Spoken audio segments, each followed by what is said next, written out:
Shalom, peuple des dieux de partout où vous vous trouvez. En tout cas, je vous salue, je vous salue. Bienvenue, bienvenue dans notre émission, dans ta présence, Seigneur. L'émission qui vous bénit tout le jour, tout moment. En tout cas, que Dieu vous bénisse de partout où vous êtes, de partout où vous nous suivez. Aujourd'hui, nous venons avec notre sujet, un bon sujet. Je sais que c'est un sujet qui va vous intéresser et qui va aussi vous édifier. Nous allons parler de la délivrance. Et je ne suis pas seule dans le plateau, je ne suis pas seule sur ce plateau. Je suis avec le pasteur, notre invité maison, le pasteur Eline Boleka, avec qui nous allons parler, décortiquer ces sujets. Alors sans plus tarder, je m'en vais saluer le pasteur. Bonjour pasteur. Bonjour maman Laetitia. Pasteur, vous allez bien? Très bien, Dieu fait grâce. Amen, amen. Tout se passe bien. Amen. Alors pasteur, quelle est la bonne nouvelle pour le peuple de Dieu aujourd'hui? La bonne nouvelle, tout d'abord, on est en vie. Le Seigneur nous a gardés, il continue à nous garder. Amen. Et Jésus, Christ et Seigneur, il est le même, hier, aujourd'hui, éternellement. Il continue à nous garder. Amen. Il continue à manifester sa bonté, son amour, à renouveler ses compassions dans nos vies. Donc c'est ça la bonne nouvelle. Donc si on s'est réveillé aujourd'hui, on se retrouve en bonne santé, en vie, c'est parce que le Seigneur a encore des plans merveilleux à réaliser dans nos vies. Amen. Voilà un peu la bonne nouvelle. Amen. Amen. Voilà, peuple de Dieu, la bonne nouvelle est que le Seigneur a encore de plans à accomplir dans nos vies. C'est pourquoi il nous garde encore en vie et nous les louons pour ça. Alors, pasteur, vous pouvez nous faire entrer dans quelques minutes de prière avant que nous puissions entamer notre sujet. Gloire à Dieu. Père Céleste, au nom de Jésus, Seigneur, nous voulons recommander ces moments entre tes mains, que ce soit un temps d'édification. Seigneur, tous les bien-aimés, frères et sœurs qui vont nous suivre, Seigneur, pendant ces moments, que tes faveurs, tes bénédictions localisent leur vie, leurs entreprises. Et que Seigneur, comme cela est l'intitulé de notre sujet, la délivrance, que la délivrance soit effective dans la vie de tout un chacun. Au nom de Jésus, nous avons ainsi prié. Amen. Amen. Amen. Wow. Maintenant, nous entrons dans notre sujet. Pasteur, le sujet parle de la délivrance. La délivrance. La délivrance. Waouh. La délivrance. On entend toujours parler de la délivrance, la délivrance, la délivrance. Alors, pasteur, la délivrance, c'est quoi? Ok, la délivrance, comme vous venez de le dire, c'est un mot qui est devenu à la mode dans des églises. Ouais. Toutes les églises parlent de la délivrance. Il y en a qui parlent ça à tort. Il y en a aussi Vraiment. qui parlent ça selon la lumière de la parole de Dieu. Ouais. Alors, par définition, la délivrance, le mot délivrance vient du verbe délivrer. Vous voyez, le verbe délivrer, selon le dictionnaire, c'est l'action de libérer quelqu'un ou quelque chose, de rendre libre. Vous voyez, même la Bible, vous allez trouver des passages qui parlent de la délivrance. Dans Luc chapitre 4, à partir du verset 18, lorsque le Seigneur est entré dans le temple, il a pris les rouleaux du livre, il a ouvert le passage d'Ésaïe, Ésaïe 61, où c'est écrit « L'Esprit du Seigneur est sur moi, parce qu'il m'a oint pour renvoyer libre les opprimés, délivrer les captifs, ainsi de suite, guérir ceux qui ont les cœurs brisés et consorts. Vous voyez, donc c'est un mot biblique qui veut dire rendre libre quelqu'un ou quelque chose. Alors, pasteur, quand est-ce que la délivrance peut intervenir dans la vie d'une personne? Voilà, Dieu, une très bonne question. La délivrance. Alors, dans le sens bibliquement parlant, on parle de la délivrance lorsque quelqu'un qui était lié et le Seigneur le rend libre. Lorsque nous lisons les Écritures, on se rend compte que lorsqu'on reçoit Jésus comme son Seigneur et Sauveur, la Bible dit que dès lors la personne a reçu Jésus selon Romains chapitre 8, verset 1er, dès lors que la personne reçoit Jésus dans sa vie comme Seigneur et Sauveur, la personne est libérée. Je vais donner 2 passages. Le premier passage, c'est Romains chapitre 8. Le premier verset avait dit, il n'y a donc maintenant aucune condamnation pour tous ceux qui sont en Jésus-Christ. Verset 2. En effet, la loi de l'esprit de vie en Jésus m'a affranchi. En d'autres termes, m'a délivré, m'a libéré de la loi du péché et de la mort. Donc, lorsque une personne naît de nouveau, lorsque quelqu'un reçoit Jésus, selon ce passage, il est affranchi de la loi qui dominait sur lui, qui colonisait sa vie. Je vais donner encore un autre passage, Jean chapitre 8. Jean chapitre 8, verset, vous connaîtrez la vérité et la vérité vous affranchira. Donc vous connaîtrez la vérité va vous délivrer. En d'autres termes, affranchir, c'est délivrer, c'est libérer.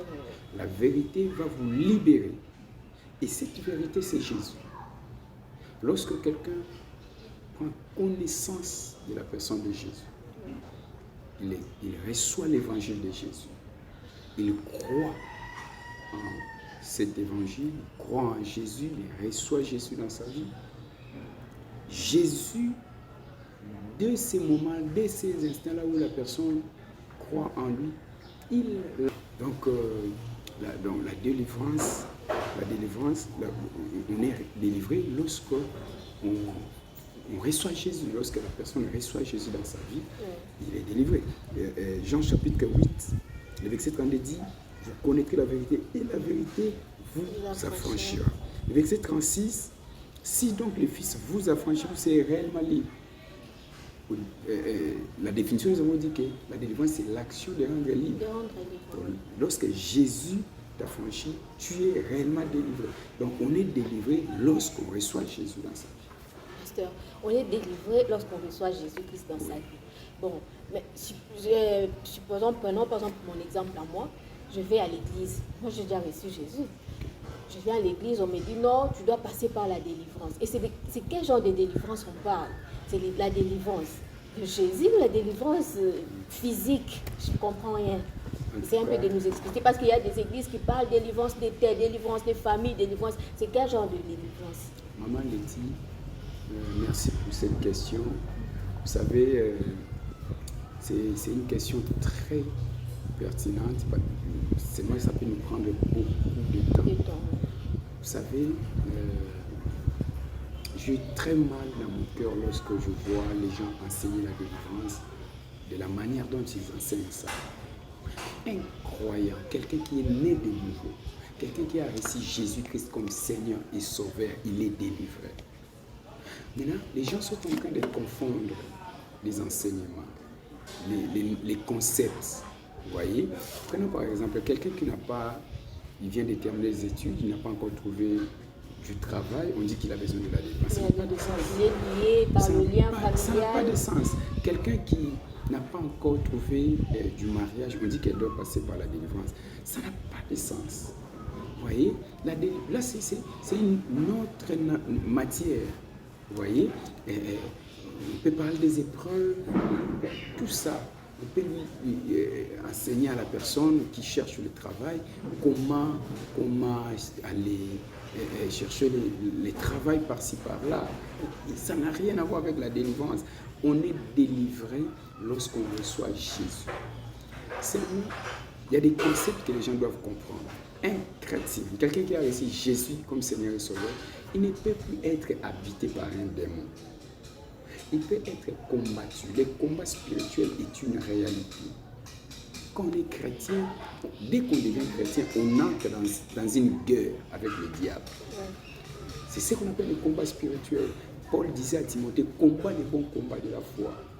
Vous voyez? Mais la personne qui est en Christ ne peut pas être possédé par un esprit. Parce que quand on est en Christ, l'Esprit de Dieu habite en nous. La Bible dit dans 1 Corinthiens chapitre 6, ne savez-vous pas que vos corps sont des temples de Dieu et que l'Esprit de Dieu habite en vous. Donc celui qui a reçu Jésus, il devient le temple de Dieu.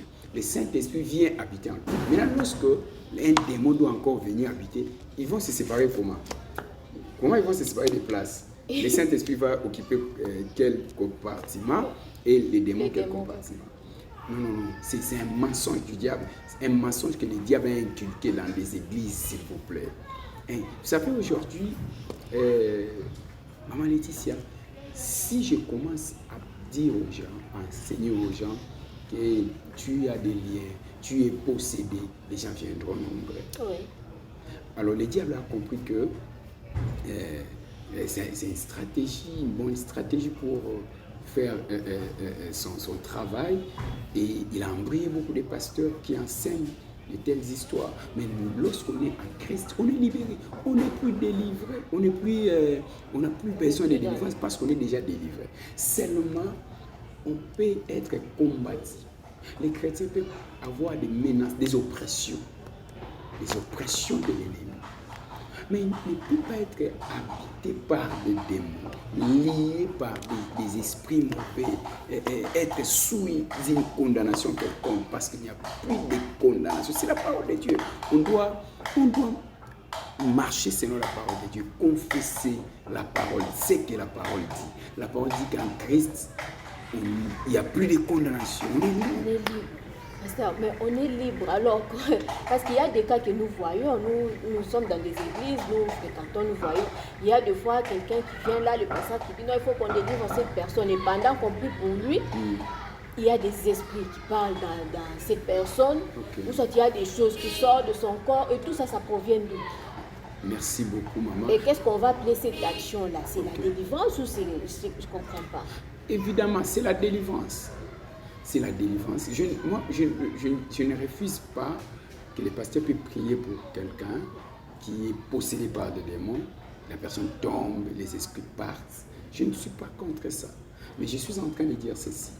Pour les chrétiens, les croyants, ceux qui ont reçu Jésus, ils sont déjà délivrés. Lorsque vous êtes en face de quelqu'un, on prie pour lui et les démons sont en train de parler. La personne n'était pas née de nouveau. Elle fréquentait l'église, mais n'était pas croyante. Elle n'était pas née de nouveau. Montrez-moi l'exemple, un seul exemple, où les apôtres sont en train de délivrer un croyant. Quelqu'un qui a Jésus. Parce qu'on voit aujourd'hui un protocole possédé par des démons. Oh, ça n'a pas de sens. Je ne vois pas ça dans ma Bible. Donc, lorsque moi j'organise, lorsque je dois organiser une croisade de délivrance, dans ma tête, je sais qu'il y aura des non-croyants qui viendront. Ils auront besoin d'être délivrés. Vous voyez? Donc, je peux comprendre quelqu'un qui n'a pas Jésus. On prie, il tombe, les démons partent. Mais quelqu'un qui a Jésus, il tombe, les démons se manifestent. Je ne sais pas, je n'arrive pas à comprendre ça. Parce que bon, les démons se manifestent et ne se manifestent pas ou ne peuvent pas habiter dans les corps ou dans la vie d'un croyant. Mais lorsque nous voyons dans la Bible l'exemple de l'un des apôtres de Jésus, il était avec lui, mais au moins il l'a trahi. Et il y a quelque part où il discutait, Jésus a dit non, arrière de moi Satan. Mais comment si Satan a pu posséder l'apôtre qui était juste, les disciples qui étaient juste à côté de Jésus? Là tu as parlé de deux personnes au même moment. Tu as parlé de Judas, tu as aussi parlé de Pierre. Hein? Voilà, parce que la trahison, c'est Judas qui avait trahi. Je viens te dire que si tu lis bien les Écritures, tu vas te rendre compte que Judas, c'est comme ce que je suis en train de dire, Judas ne s'était jamais converti. Parce que lorsque... Mais il était là. S'il vous plaît, il y a des gens qui sont à l'église qui ne sont jamais convertis. Ce sont ces gens-là qui ont besoin de la délivrance. Il y a des gens ce n'est pas parce qu'ils fréquentent l'église, parce qu'ils fréquentent Christ, qu'il est chrétien, qu'il est converti. Lorsque Jésus avait réuni ses disciples un jour avant sa mort, qu'est-ce qu'il a dit? L'un d'entre vous est un démon. C'est ça que Jésus avait dit. L'un d'entre vous, c'est un démon. Oui, Judas, mais c'était jamais converti, mais il suivait Jésus. Alors vous avez aussi touché l'exemple de Pierre. Lorsque Jésus dit que je vais mourir après 3 jours, Pierre a dit non, tu ne mourras pas. Le Seigneur lui dira, arrière de moi, Satan. Vous voyez, en fait, c'est l'esprit du diable, de l'ennemi qui a influencé Pierre. Je dis que les chrétiens peuvent être oppressés. Ils peuvent subir des oppressions. Les oppressions sont des influences. Ils peuvent subir des influences venant de l'ennemi jusqu'à commettre un péché. Parce qu'il est tenté par l'ennemi, il est influencé par l'ennemi, il commet un péché. Pour Pierre aussi, il était influencé. C'est vrai, Jésus dit, lorsque Jésus dit arrière de moi Satan, il parlait à l'esprit qui influençait. Pourquoi? Parce que ne pas mourir, c'était l'absence du salut. Oui. Alors lui exhorte Jésus, supplie Jésus de ne pas mourir. C'est vrai, Jésus lui dit arrière de moi Satan. Ouais. Donc à l'église, on a aussi des non-croyants. Ils sont d'ailleurs nombreux. La majorité sont des non-croyants. C'est pourquoi moi j'aime exhorter aux hommes de Dieu régulièrement de parler de l'évangile de Jésus-Christ au lieu de dire aux gens que tu iras en Europe, tu vas te marier. Parler de l'évangile de Jésus afin d'amener les gens au salut, que les gens reçoivent Jésus. Regardez, il y a des gens, on lui prêche qu'il va aller en Europe et puis on lui dit de confesser Jésus comme Seigneur et Sauveur. Alors je me dis, la personne là, est-ce que vraiment il a compris? Parce que la foi vient de ce que l'on attend. Oui. Je dois comprendre d'abord l'évangile de Jésus. Je dois comprendre qui est ce Jésus avant de croire en lui. Mais vous m'avez prêché les mariages, vous m'avez prêché aller en Europe. Et puis on a dit, Seigneur Jésus, viens dans mon cœur. Et vous croyez que c'est suffisant ça? Et la personne a reçu le salut vraiment? Ou bien il a seulement récité? Et les problèmes que nous avons, beaucoup de ceux qui disent qu'ils ont reçu Jésus, ils ont fait des récitations. Jésus n'est pas en eux. La personne doit passer par la croix, recevoir l'évangile de Jésus, croire à cet évangile. Okay. Pasteur, je pense que c'est l'avant-dernière question parce que nous courons derrière les temps. Vous avez parlé de croyants, bon, ce sont les non-croyants qui sont possédés et les croyants, eux, sont oppressés. Bon, mais lorsqu'un croyant est oppressé, qu'est-ce qu'il faut qu'on fasse? Qu'est-ce que l'Église doit faire ou qu'est-ce que l'homme de Dieu doit faire pour libérer la personne ou soit l'éloigner de cette oppression? Gloire à Dieu. En fait, les oppressions sont des menaces de l'ennemi, des attaques de l'ennemi. Vous voyez, les attaques de l'ennemi, les oppressions peuvent se manifester au niveau des pensées. Vous voyez, quelqu'un, il est menacé dans ses pensées à commettre tel acte. Il n'a pas seulement besoin, n'a pas nécessairement besoin du pasteur. Vous voyez, il a besoin d'être un chrétien assidu à l'église. Vous voyez, un chrétien qui sait prier, qui sait lire la Bible. Je prends un exemple, je suis oppressé au niveau de mes pensées. Il y a des pensées de l'impudicité, du vol, du meurtre. Avec les Écritures, la parole de Dieu, la méditation de la parole de Dieu, je peux vaincre cette oppression, ces menaces de l'ennemi. Les oppressions peuvent venir aussi comme des attaques physiques.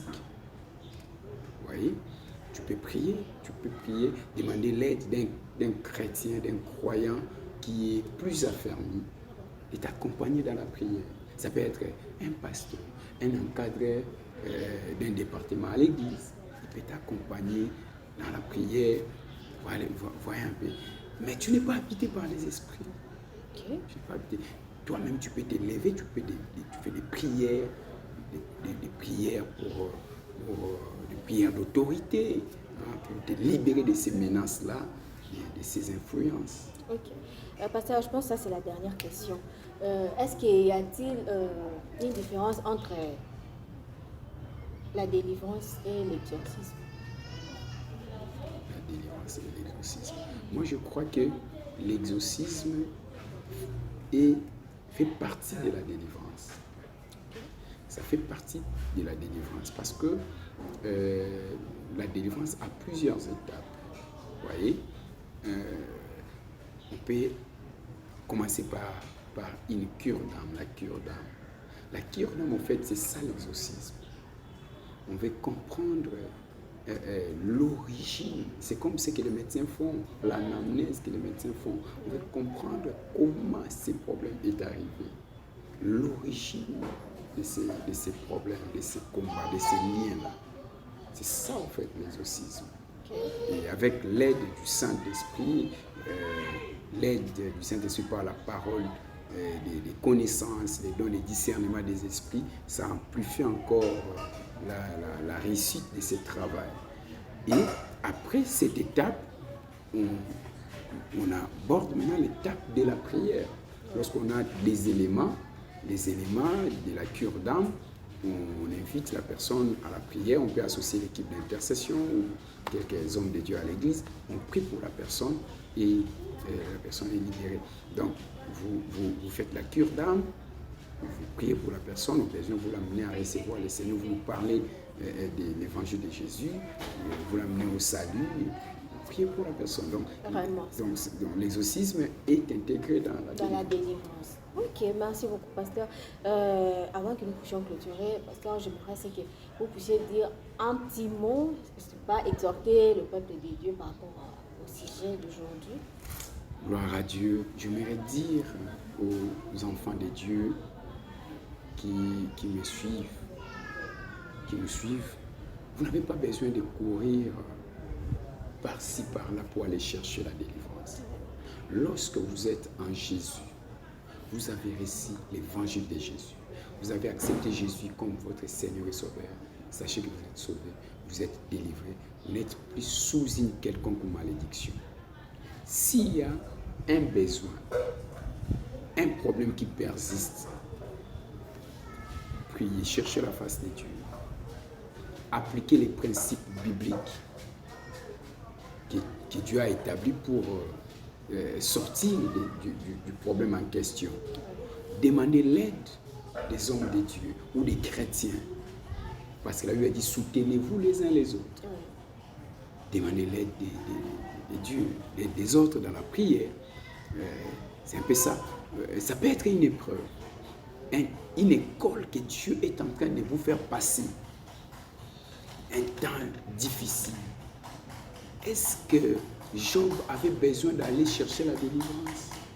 C'était une épreuve. Vous savez, si Job était aujourd'hui, vous pouvez dire de Job que c'est le plus maudit. Voyez comment il a trouvé tout perdu. Mais c'était une école de Dieu. On ne doit pas confondre les choses. Il y a les réalités, beaucoup de paramètres qui entrent en jeu par rapport aux problèmes que nous traversons. Il y a les réalités du pays.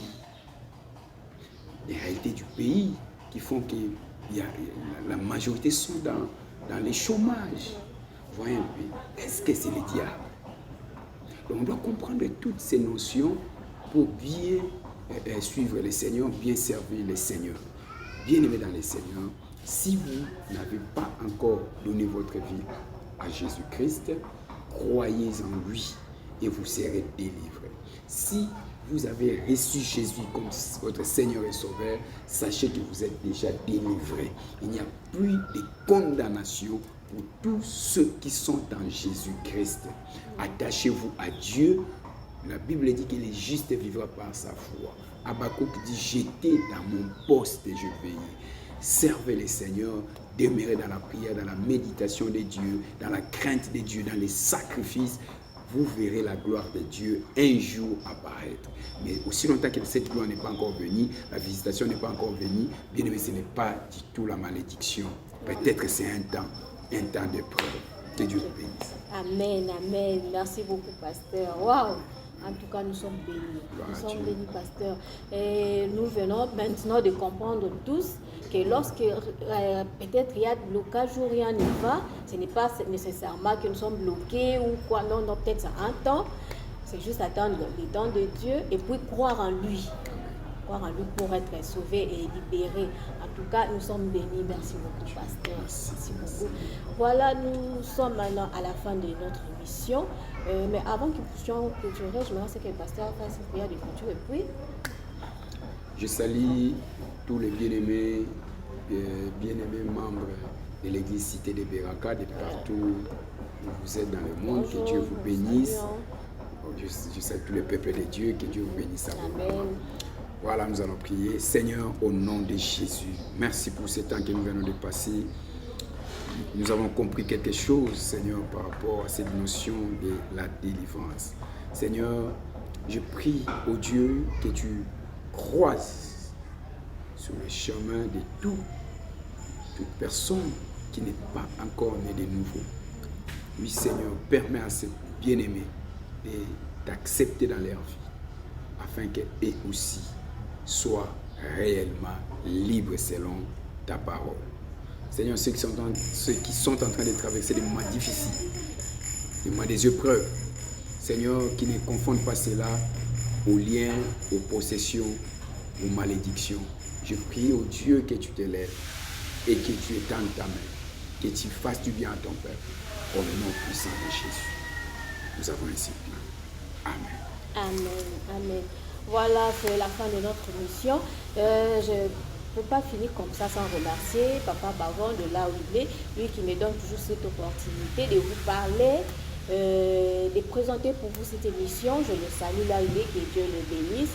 Et je remercie aussi Monsieur Héritier derrière la caméra, que Dieu te bénisse aussi. Je vous donne rendez-vous au prochain numéro. À très bientôt. Bye.